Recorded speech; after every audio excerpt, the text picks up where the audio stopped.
Halo semuanya, welcome to Overthinking with SM, bareng gua Sahnas. Gua Maudi, di Talk Santai buat kamu yang pikirannya ramai. Malam hari ini kita kedatangan guest star nih, Nas.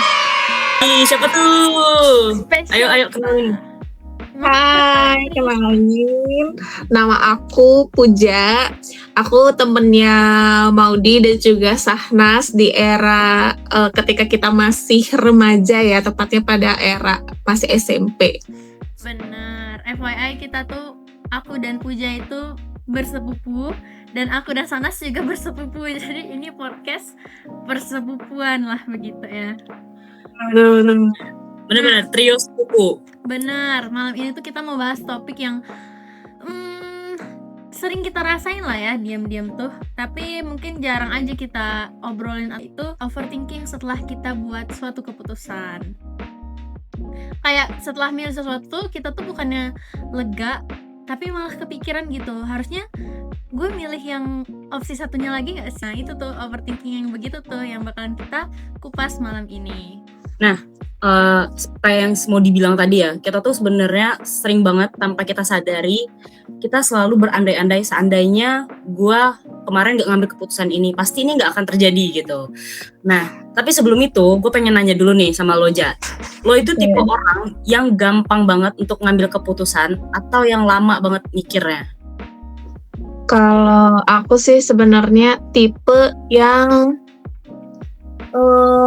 lama sih, karena aku tuh penuh pertimbangan, karena aku tuh terbiasa sebagai orang yang bisa disebut nggak enakan ya. Jadi tuh aku terbiasa sebelum mengambil keputusan tuh mikirin banyak hal. Kalau aku kalau aku milih A, ada kira-kira orang lain dirugikan nggak ya sama keputusan aku ini. Kalau aku ambil B, kira-kira aku nyesel nggak ya jika jadi milih A gitu. Jadi kalau setiap mau ngambil keputusan pasti butuh waktu yang panjang buat mikirin berbagai resikonya gitu. Berarti itu lo pikirin itu bener-bener sedetail itu sampai ke orang lain pun lo juga pikirin? Betul. Tapi itu cuma berlaku buat keputusan-keputusan besar aja atau keputusan kecil pun lo pikirin sedetail itu?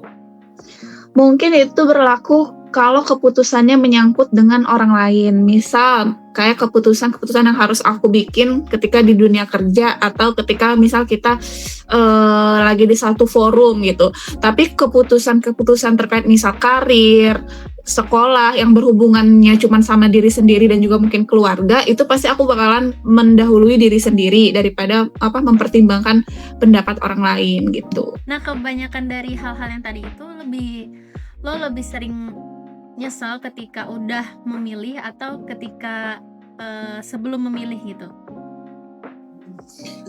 Lebih nyesel kalau aku overall dari semua keputusan yang sudah aku buat, karena emang butuh banyak waktu memikirkan semua hal itu, pasti bakalan lebih nyesel kalau nggak milih gitu. Jadi ketika milih ya udah ngerasain ini, udah resiko udah dipikirin, terus karena udah memikirkan hal-hal tadi, kemungkinan resiko yang ada, jadi nggak begitu menyesal ketika udah dapet. Nggak pernah yang kayak aduh kenapa ya nggak milih yang kemarin. Cuman tapi beberapa kali di beberapa keputusan pernah kepikiran kayak kenapa nggak milih pilihan yang B gitu atau pilihan yang C gitu. Ada cerita yang spesifiknya gitu nggak sih, Ja? Kayak satu cerita tentang keputusan lo yang lo sesalin gitu.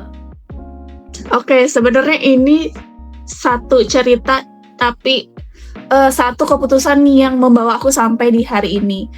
Kalian yang udah kenal dekat sama aku pasti tahu banget aku tuh anaknya sepemalu apa dan seintrovert apa.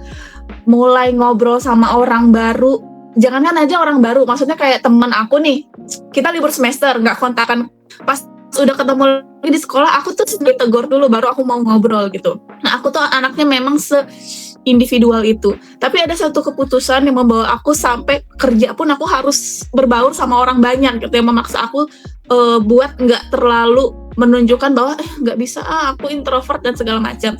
Yaitu pada saat SMA. Pada saat SMA itu orang-orang pada FOMO organisasi. Nah, di antara semua organisasi itu aku ngerasa satu yang paling relate sama aku tuh adalah organisasi kesenian. Yang di pikiran aku pada saat itu kesenian ya paling ekskul, mading, ya udah yang kerjanya di belakang layar. Oh, ternyata tidak. Di SMA aku pada saat itu job desk utama dari OSIS kesenian itu adalah MC, harus nge-MC. Nah, disitulah beneran yang ngebawa aku keluar dari zona nyaman, sampailah terbawa hingga saat ini karirku pun harus terus-terusan kayak gitu. Jadinya kayak kenapa sih dulu harus milihnya OSIS kesenian yang bikin pengalaman aku tuh banyaknya di situ, padahal sebenarnya aku nggak suka gitu loh. Itu sih yang paling disesali. Berarti waktu itu lo join karena FOMO doang, jadi nggak penuh pertimbangan nih buat joinnya. Benar, karena pada saat itu kayaknya hampir semua orang tuh daftar OSIS kesenian. Pokoknya kalau nggak OSIS itu Olimpiade. Pokoknya dua-duanya aku daftar pada saat itu. Cuman balik lagi, aku tuh nggak pernah mau daftar kalau sekiranya itu tuh aku nggak punya keahlian di bidang itu. Jadi di antara semua bidang OSIS, aku rasa kayaknya aku yang paling bisa tuh seni deh. Karena kan aku emang dari SD, SMP emang fokusnya ke kesenian, prestasi-prestasinya itu. Jadi ya udah apply lah di kesenian gitu. Oke. Tapi apa sih keputusan terakhir yang bikin lo tuh overthinkingnya tuh sampai sekarang gitu? Ada nggak keputusan yang pernah lo buat tapi itu masih berdampak sampai sekarang deh? Kayaknya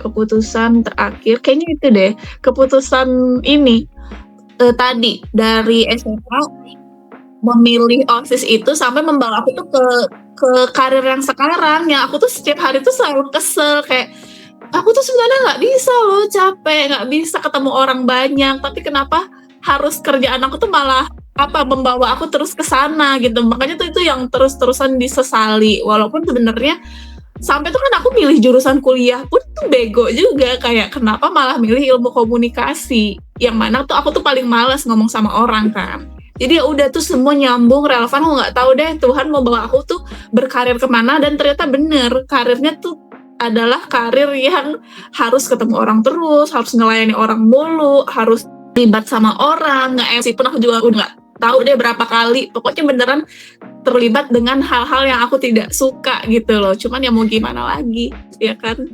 Nah, berarti kan lo kayak merasa keputusan itu tuh yang terus membawa lo overthinking sampai sekarang ya. Nah, pernah nggak sih kepikiran gimana kalau lo nggak ngambil kesempatan OSIS kesenian itu? Pernah nggak? Terus kalau misalnya gue nggak ngambil itu, gue ngambil hal lain, kayaknya ada hal yang lebih baik lah yang bisa gue capai. Ada nggak kepikiran gitu? Ada sih pasti, karena aku tuh biasanya kalau overthinking pasti selalu cari alasan kenapa pilihan itu emang tepat buat aku gitu. Karena kalau enggak, overthinking itu sangat amat mengganggu ya bagi aku ya, sangat mengganggu. Bahkan tuh kalau misalnya overthinkingnya berlebihan banget tuh aku sampai nggak bisa tidur. Nah, jadi setiap keputusan-keputusan yang bikin overthinking, aku tuh pasti selalu cari tahu apa sih sisi positifnya. Nah, sisi positif dari masuk OSIS kesenian, terus milih jurusan yang untuk orang anak-anak ekstrovert ya, ilmu komunikasi, sampai ke karir aku yang sekarang pun, sama pengalaman-pengalaman aku sebelumnya pun kenapa sangat relevan. Aku coba cari tahu, dan itu kan nggak mungkin ya aku bisa menapaki jalan itu tanpa emang aku tuh mampu gitu, kalau menurut Allah gitu kan. Nah, jadi sisi positifnya yang bikin jadi penguat diri lah, kayak kalau aku nih nggak salah itu bahwa sebenarnya aku tuh bisa, cuma emang aku aja yang enggan gitu buat keluar dari zona nyaman itu, karena emang kan beneran menguras energi banget gitu. Oh, berarti apa yang menurut kita baik tuh belum tentu menurut Tuhan kita tuh baik ya, dan apa yang menurut kita buruk belum tentu menurut Tuhan kita tuh buruk kan ya. Betul banget. Nah, kalau aku kan keputusan terberat dan juga yang membawa aku ke hal yang ternyata itu kan, kalau orang-orang bilang kayak carilah pekerjaan atau perkuliahan yang kamu senangi. Nah itu kan ternyata aku seneng sih sebenarnya, tapi ya itu ada apa ya, satu sisi juga keberatan karena bertolak belakang tadi sama sifat diri aku sendiri gitu. Nah jadi keputusan terakhir yang menurut aku tuh antara ya 50-50 lah, salah dan benarnya tuh udah lama sebenarnya, keputusan lama gitu. Nah kalau dari kalian berdua ada nggak kira-kira keputusan yang bikin tuh kalian aduh kenapa ya gitu? Kalau gue sih waktu kapan ya keputusan yang mungkin waktu gue dulu kan boarding juga ya sekolah SMA-nya.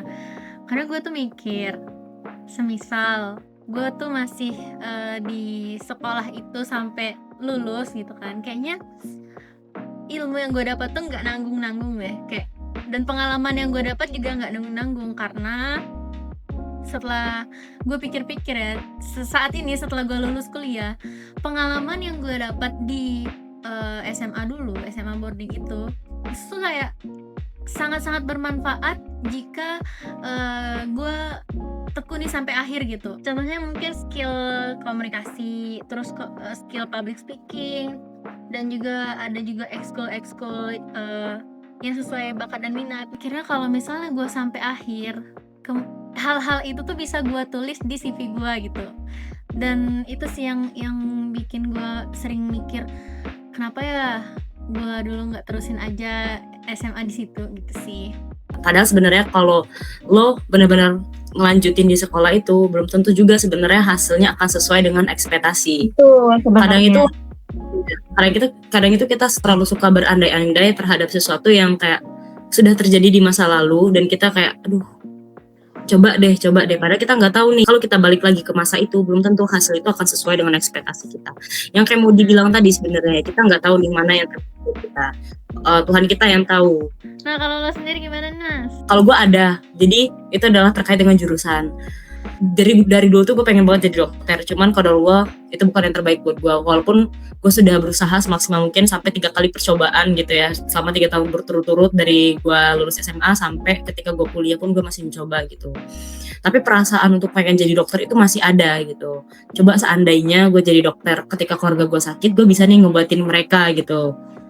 Gue tahu nih, terus seandainya gue belajar sedikit lebih keras lagi, pasti gue bisa gitu.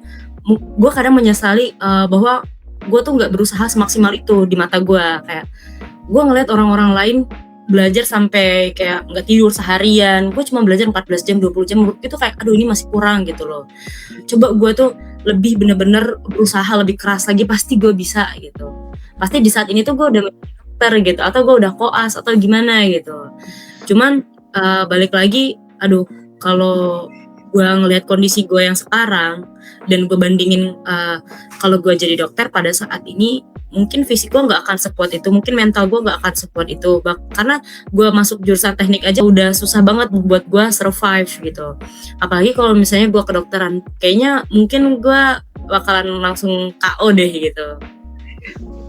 Jadi gue balik lagi, kayak gue membandingkan antara keinginan gue tadi untuk jadi dokter dengan keadaan gue sekarang, dan gue mengandai-andai kalau gue jadi dokter di posisi dengan tubuh yang pada saat ini, dengan mental yang seperti ini, itu kayaknya gak siap deh gitu. Mungkin oh ya udah itu yang terbaik buat gue.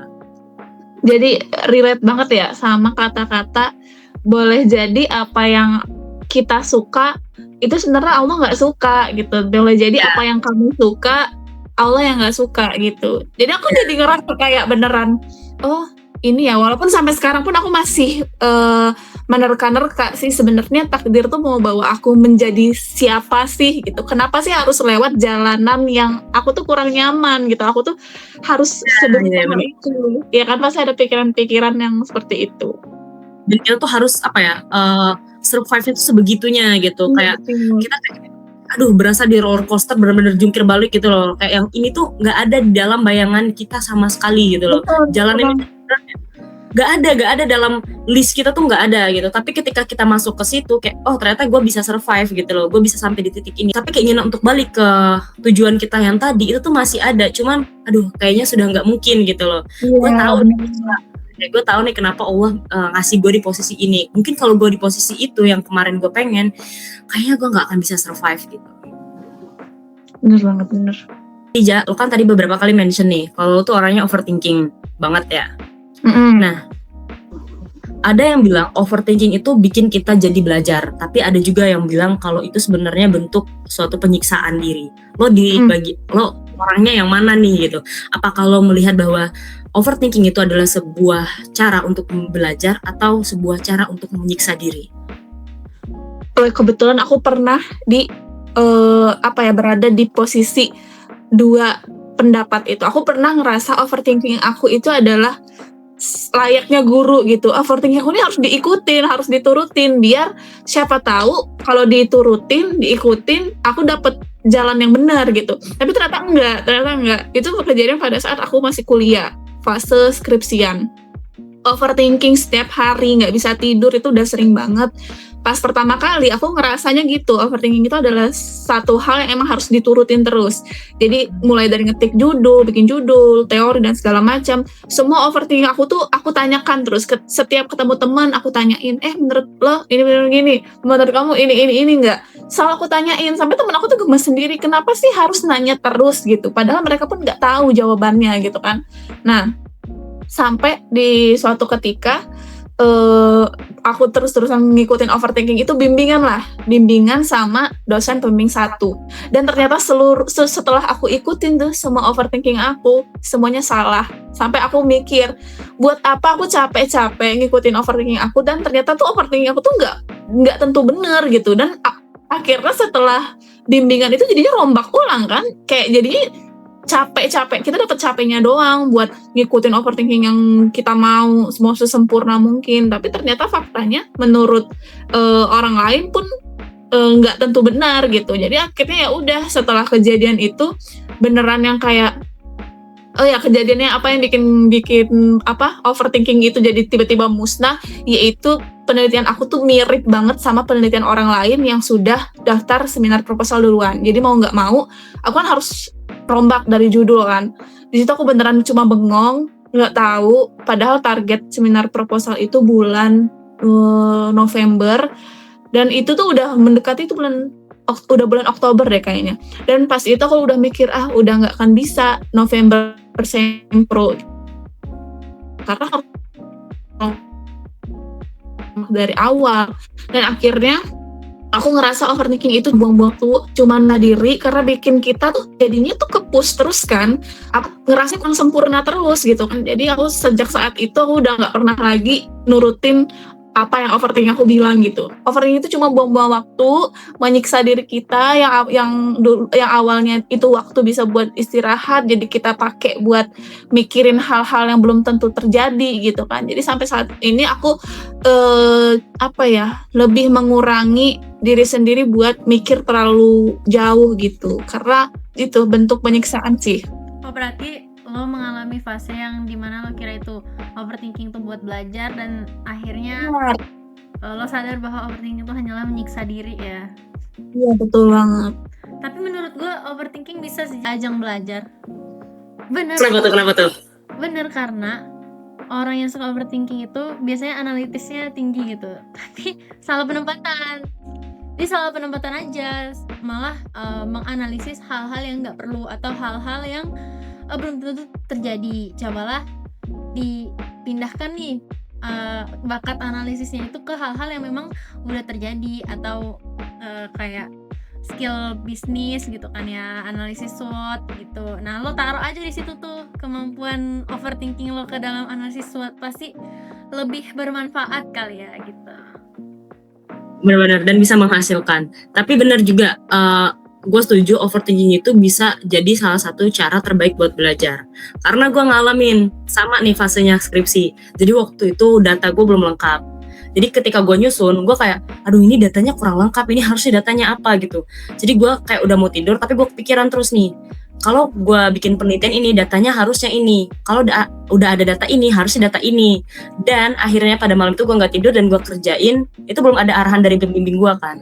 Besok pagi gue ngomong ke pembimbing gue, dan dia bilang, oke ini Nas, datanya lengkap semua. Saya kira kamu gak masukin data ini. Benar gitu. Gak sia-sia nih, gue gak jadi tidur dan mikirin kayak, ini harusnya adanya data ini gitu.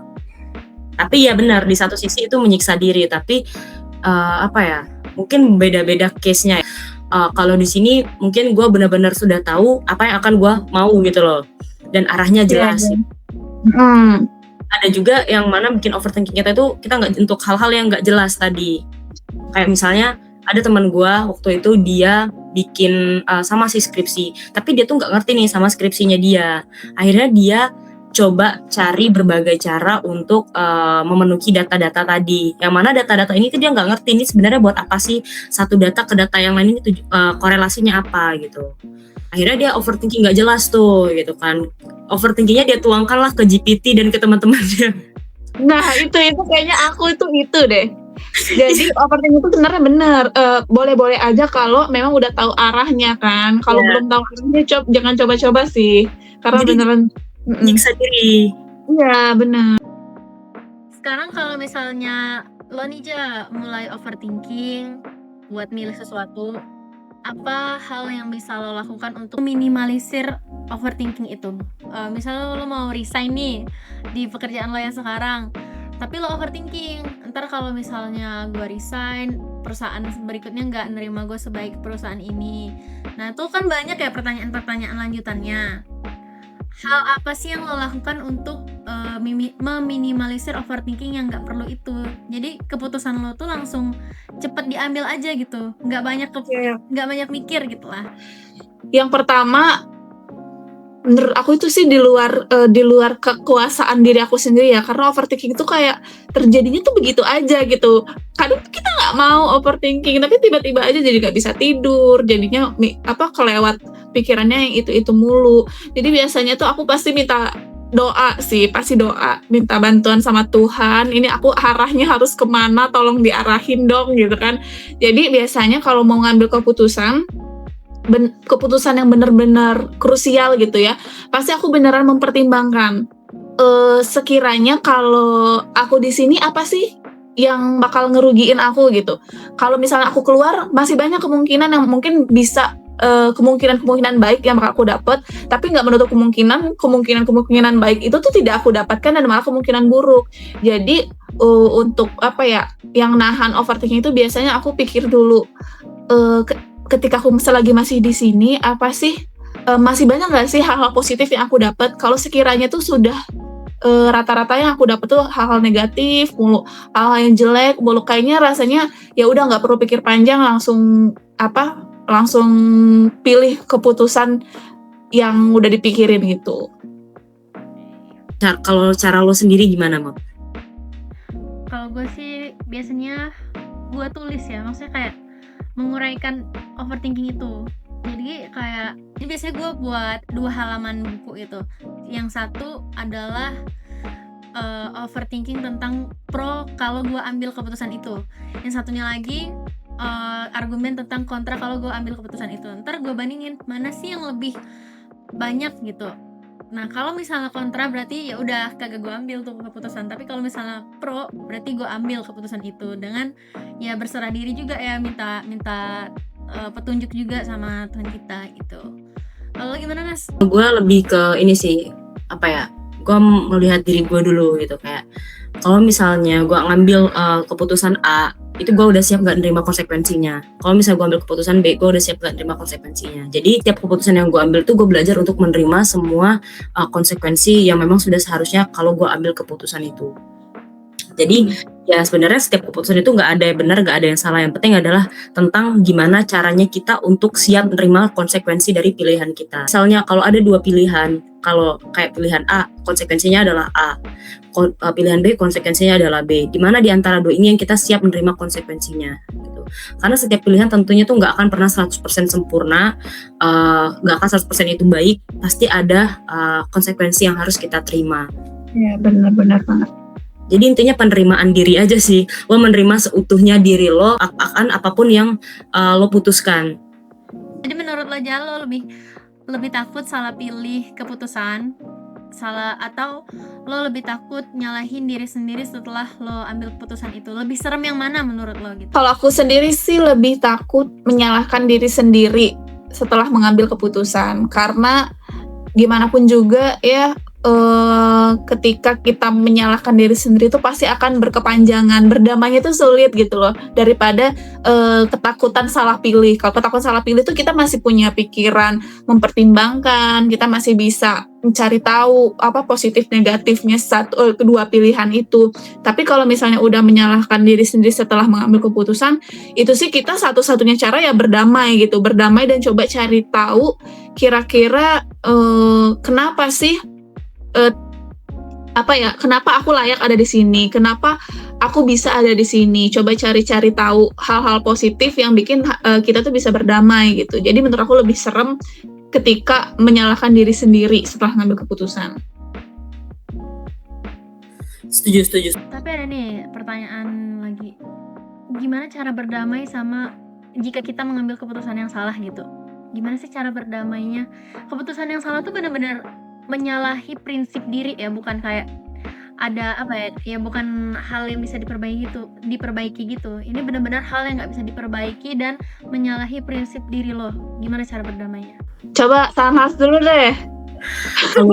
Kalau itu ditanya ke gue pasti ya udah terima aja. Itu memang sudah menjadi bagian dari diri kita. Karena apapun yang ada pada diri kita dan apapun yang telah kita lakukan itu adalah bagian dari diri kita juga semuanya. Jadi mau lo ubah kayak gimana pun masa lalu lo, keputusan lo juga gak akan pernah berubah. Jadi daripada lo frustasi terus menerus menyalahkan diri, lebih baik terima itu dan ya nikmatin aja proses-proses lo menyesalinya. Memang kita gak bisa yang langsung instan 100% move on gitu atau berubah, tapi coba perlahan buat bangkit gitu. Mungkin ya nggak apa-apa kali kayak seminggu 2 minggu sedih atau terus menyalahkan diri sendiri, tapi habis itu coba berusaha bangkit dan lihat sisi positifnya apa yang lo dapetin dari kejadian atau keputusan yang lo ambil tadi. Dampaknya itu seperti apa. Misal kayak lo bilang tadi, kalau itu menyalahkan prinsip, oh ternyata ketika gue berprinsip seperti ini itu tuh dampaknya sebesar ini, kedepannya gue nggak akan lagi mau kayak gini lagi gitu.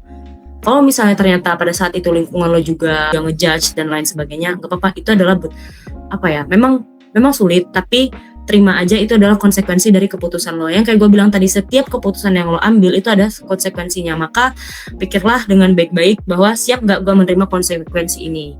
Jika itu bertentangan dengan prinsip lo juga harus siap menerima ketika konsekuensi itu datang ke lo. Oke, kalau aku sendiri sih sebenarnya belum ada. Semoga nggak akan ada keputusan yang akan mengingkari prinsip diri sendiri. Cuman aku tuh pernah dikasih cara sama teman kantor gimana caranya tuh kita bisa stop nyalahin diri sendiri dan bisa berdamai sama diri sendiri. Caranya itu adalah ketika kita udah di fase ini, udah kita nggak bisa menolak lagi, nggak bisa mundur, kita cuma bisa jalan maju aja, tapi rasanya kita tuh selalu terus-terusan nyalahin diri sendiri gitu kan. Caranya adalah setiap kemajuan yang kamu buat di hidup kamu setelah mengambil keputusan itu, coba catat di buku, dicatat apa hal-hal yang terjadi di hidup kamu yang bikin kamu bersyukur setelah kamu mengambil keputusan itu.